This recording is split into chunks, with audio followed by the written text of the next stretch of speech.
heading over to the dark side today. That's right, it's a little dark.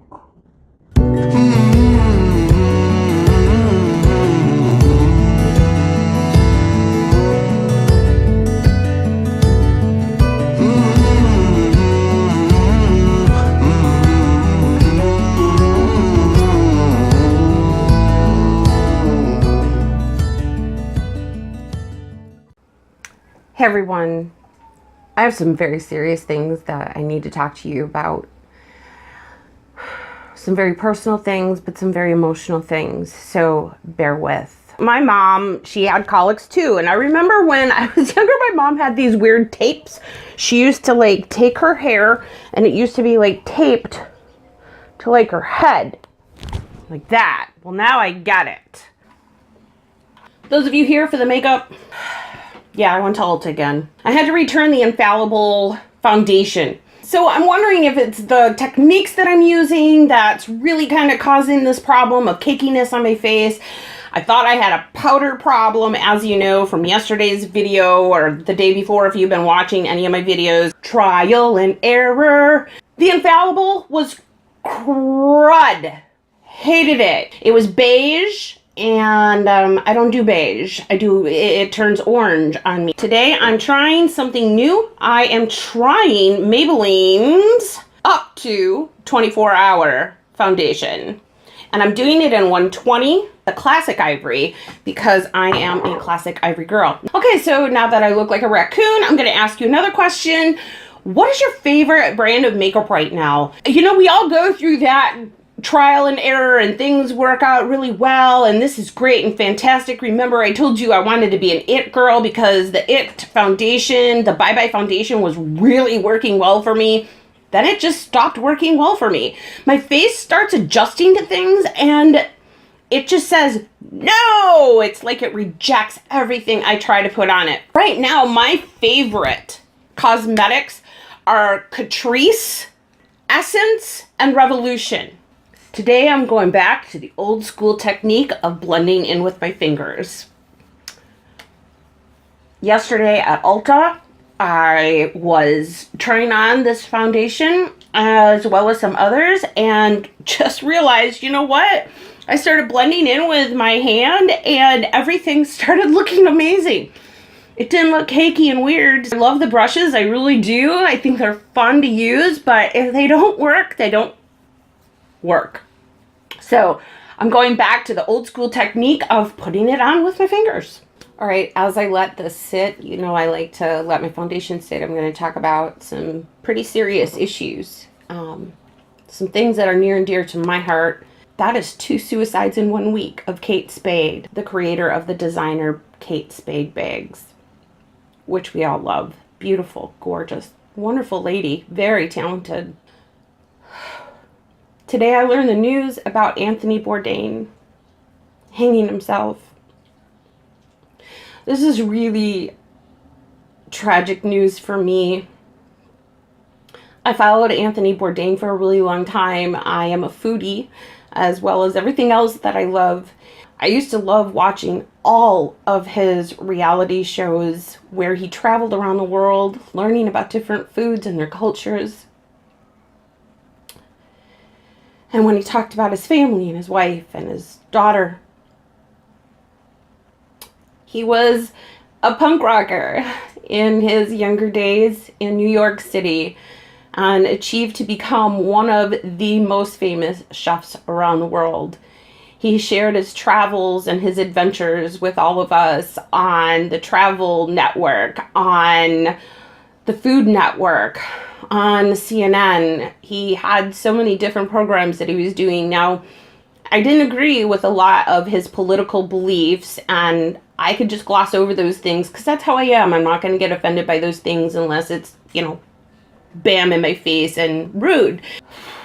I'm just heartbroken. 61 years old. Kate Spade, 55?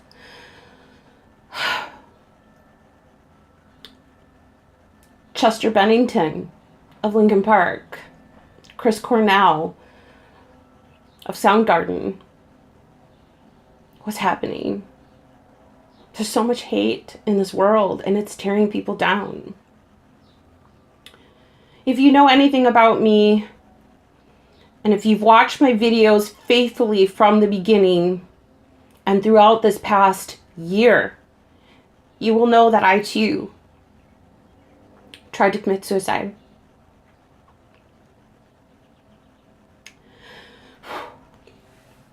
On Mother's Day 2 years ago, my husband's sister's brother shot himself in their garage. He was an Afghanistan war against terror veteran. His dreams were ripped apart because of all the damage that was done to him. There was a chemical bomb that was released in his Hummer, and he was a lone survivor. He's had a very hard time dealing with that. It's been several years. It was several years before he committed suicide, but he struggled with PTSD. However, he was still in the Army at the time, and if he had disclaimed that he was suffering from PTSD, he would have been kicked out of the Army and would no longer have been able to serve the way that he wanted to and be in the job that he was doing. But he needed help. And he went to go see a psychiatrist on the side who was not related to the Army, and he asked, what is there help for me? And she says, no, it's only going to get worse. And so that left him feeling hopeless. And so the day that his wife went to go run a marathon at Disneyland and his children were away, he shot himself. My brother-in-law, who was also my best friend, was committing a very, very slow suicide with alcohol. He was drinking huge bottles of vodka every day, 19 bottles, in just a couple days, sent him into a coma in the hospital. They had to put him on life support because his liver was no longer working. He had been an alcoholic pretty much all of his life, but our brother-in-law, Jake, who killed himself on Mother's Day, was his best friend. And so that was a real tragic loss for him. So he died last year on the anniversary of my mother's death, May 27th. When I was going through a very dark period of my life, and I still am, I've just been able to pull through it with not drugs, but with drugs, but also with the support and love of many of my friends out there. I've been able to pull through this darkness. The darkness still hurts, and it still tugs at me, and it still tries to lure me into that place of suicide. I just really have to fight that battle. I did end up calling the suicide hotline. There is no shame in that. Please know, there's no shame in using that number. The woman that I talked to was so empathetic, not sympathetic, but empathetic. They listen. They truly listen to what you have to say, and they will talk you through it, and they will help you through it. I promise you, because I'm here today because of it. Suicide seems like a really great answer, doesn't it? Because we're all hurting. We're all hurting. This world is hurting us. It's breaking us down. It's tearing us down. It's dividing us. It's spreading hate. And yet, nobody pays attention to that. But we're not talking about suicide.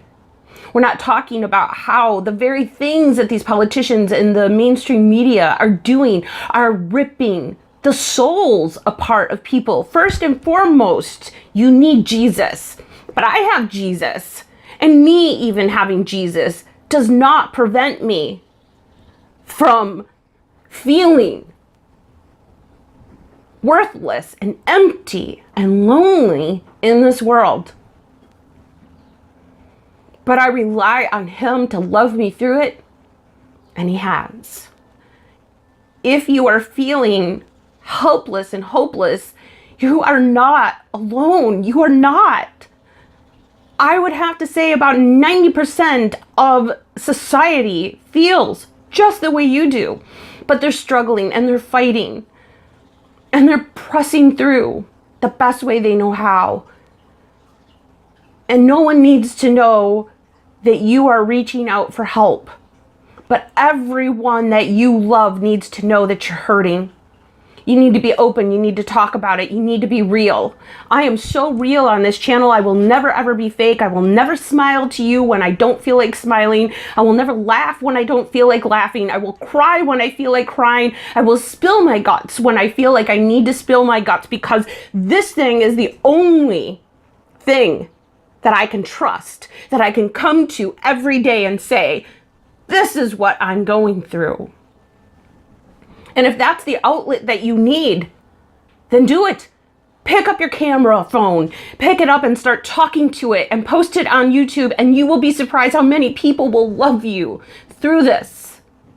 Now, for those of you who are on the other side of that person, do not call the police on them. Please don't. Be there for them. Love them through this. Help them through this. But don't ever make them feel more ashamed of it by calling the police on them. Don't do that. Please, please, please. That's the worst thing you can do. It will scare them and make them angry, and you will push them out of your life forever. I promise you that. So my thoughts and prayers go out to Kate Spade's family and to Anthony Bourdain's family. I don't know if you know the statistics, but please don't talk about mental disorders. Not everyone who is suicidal has a mental disorder. They're hurting. They're very sensitive to the world around them. They're hurting. Nothing more. They don't have to be in a psych ward. They don't. They're just absorbing the pain of the world, and sometimes it's just too much. Please listen with your heart, not with your mind. Don't try to fix them. They just need your ear and your heart.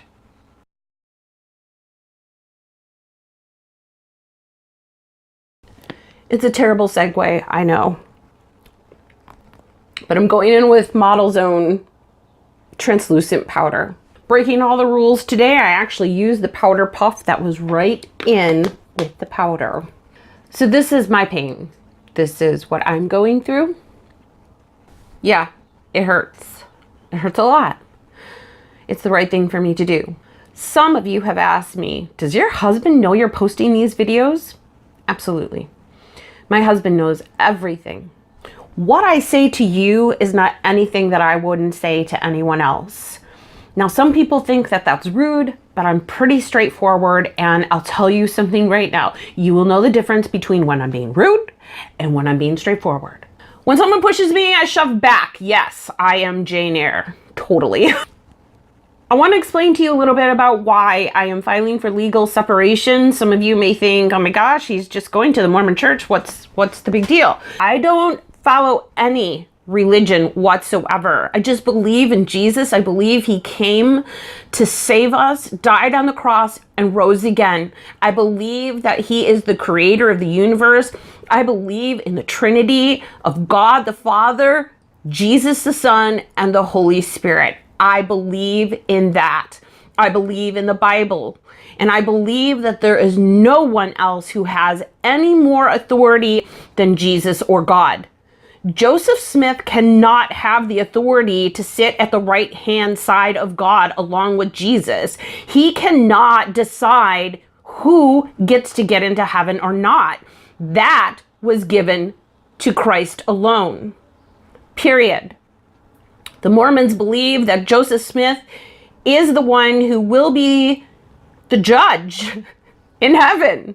Yes, they do. And for those of you Mormons who say no, we don't, you guys don't even know your own religion. You should listen to your own leaders, because your own leaders are preaching that. And if you don't know it, you better find out yourself.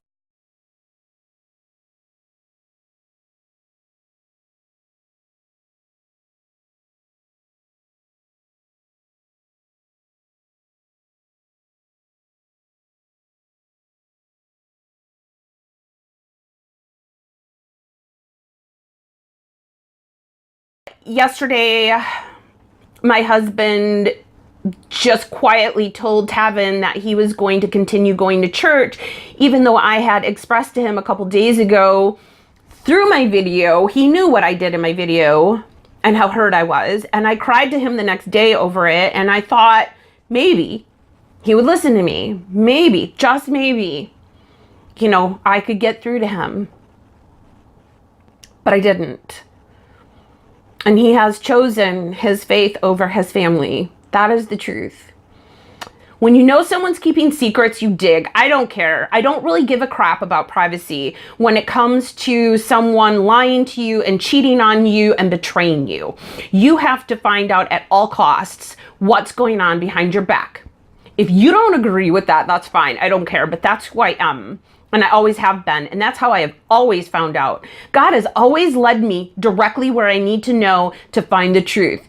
And God led me exactly where I needed to go again yesterday to find out that my husband has been betraying me with his father. Now, some of you are going, it's his father. What's such a betrayal about that? His father has betrayed me many times. I'm going to post, if I can find them, I'm going to post the things that he has written to me and about me over the past year.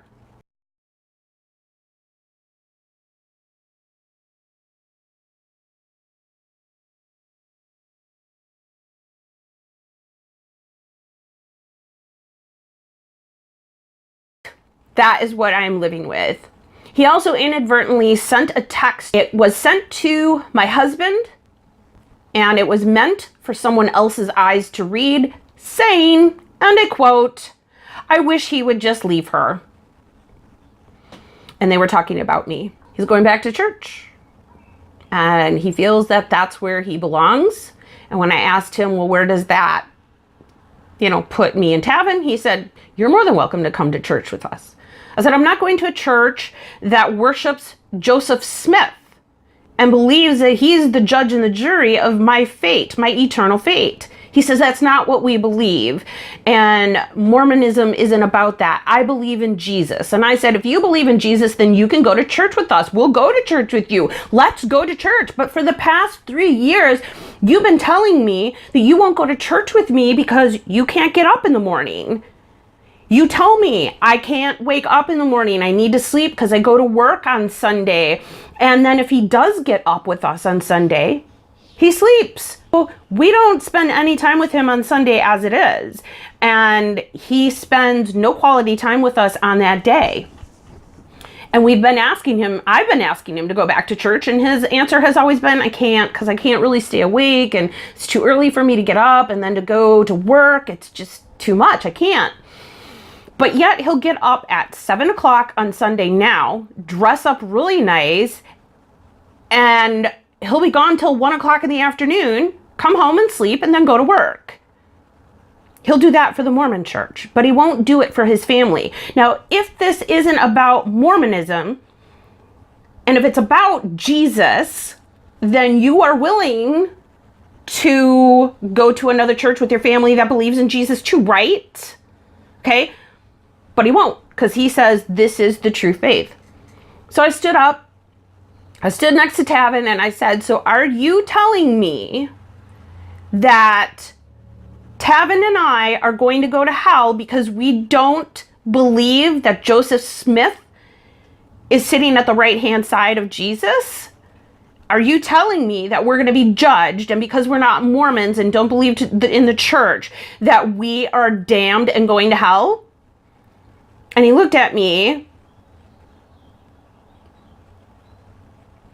"I believe this is the one true faith." This is the only answer I get out of him now. It's like a robot. "I believe in the one true faith. I believe this is the one true faith." When you ask him about any of the craziness of Mormonism, "I believe this is the one true faith." That's his answer for everything. When I said this is a man-made religion, Jared said, "No, it's not.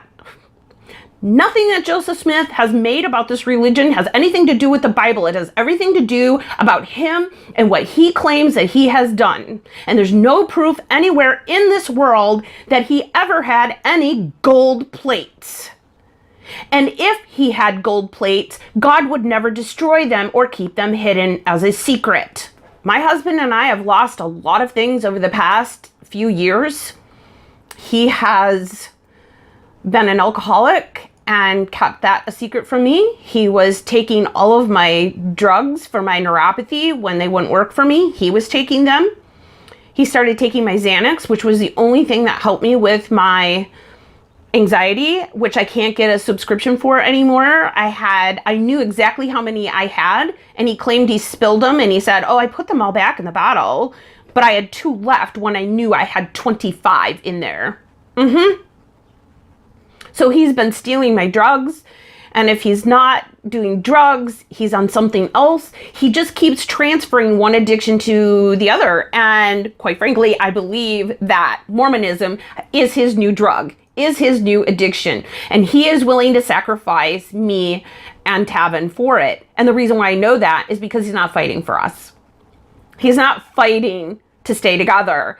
In fact, when I tell him, when I was filing the separation papers yesterday, his response is, this is stupid. Why are we doing this? I said, because this is you. I told you a long time ago that if you kept doing this, I was going to have to leave because there's nothing else to keep us together. You have destroyed everything in this marriage, and the only thing I had left was our faith. And now you've taken that from us too. And his response was, I didn't do this, with a smirk on his face, mind you. I didn't do this. You did. I said, how did I do this? He said, you won't go to church with me. That's up to you, not me. He says, you knew I was always a Mormon. I said, no, I knew you were raised Mormon, but you said you were never practicing Mormonism. So that's 2 different things. I've always respected the fact that my husband was raised Mormon and could not let go of some of those things in his life, because as a Catholic, I can't let go of those things too. However, I'm not going to go back to the Catholic Church. Not.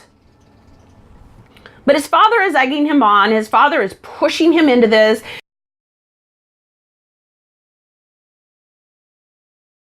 His father has done something with his brother's death in the temple. And I believe that's why Jared is doing all of this.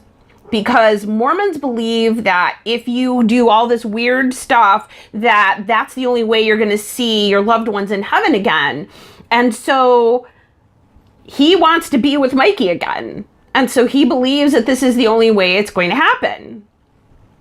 But yet, he's willing to throw me and Tavin under the bus. Tavin's having a hard time with it. I want to say that never in my life did I think this would happen to Tavin because I thought that our marriage was stronger. I always felt like our faith was the foundation of our marriage, and it's no longer our foundation. And when you don't have that foundation of Jesus Christ, if you don't have that foundation and your marriage was built on that foundation and somebody has come and cracked your foundation, it needs to be fixed, or the house needs to be torn down. And the house is being torn down and it's killing Tavin. And so I have to make really tough decisions about that with Tavin, and Tavin's having a hard time. I don't want to do this. This is not what I want. It's what I have to do for my sanity, for my eternal safety, and for Tavin's. It's just one of those weird things, and I'm gonna move on. Yes, I am using the Infallible chocolates, and I put this on. It was super, super dark, so I am going on the dark side today a little bit. But then I put, this is 848 dose of cocoa. So the dark one was way bam, and that's okay. I like it, but today I'm just not feeling it with a dark shirt. If I were wearing white, it might be a little bit different.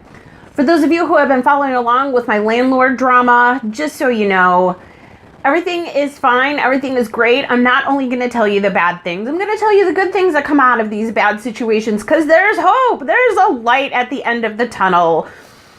Especially if you know what you're doing and you know how to handle things. As I told you in the beginning, I can be very straightforward, but push and you shall be shoved. I'm serious. Do not push me, because I will come back, and I will come back with my facts and all the things I need to push properly.